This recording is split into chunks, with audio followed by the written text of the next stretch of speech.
Congratulations for you. వీళ్ళందరూ నిలబడుతుంటారా? పర్వాలేదా? పర్వాలేదు సార్, నిలబడుతూ ఉంటారు. డైరెక్షన్ టీం అందరూ కూర్చోవచ్చు.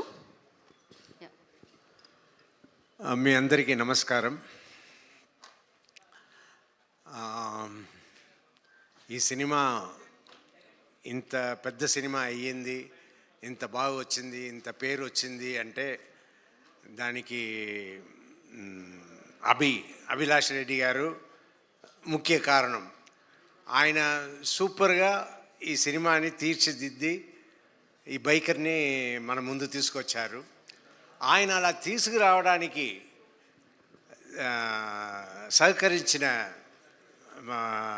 సహకరించారు ఎవరంటే వంశీ గారు. వంశీ గారు ఇంత ఖర్చు పెట్టి అభిలాష్ రెడ్డి గారు ఏమేమి చేయాలనుకున్నారో దానికి అంతా ఓకే చెప్పి చేశారంటే హ్యాట్స్ ఆఫ్ టు వంశీ గారు. ఆయనే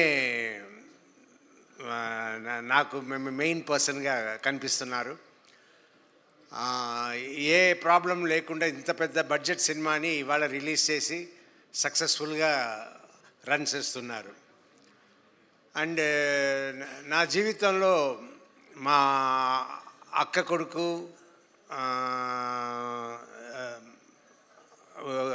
కొడుకు, కూతురు వీళ్ళందరూ నన్ను డాక్టర్ మామ అని పిలుస్తారు.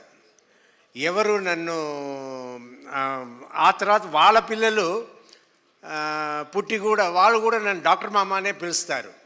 తాత అని పిలవాల్సిన వాళ్ళు ఎవరిని పిలవరు కూడా. అందరూ డాక్టర్ మామ అంటారు. కానీ ఈ సినిమాలో నేను వచ్చి యాక్ట్ చేస్తున్నప్పుడు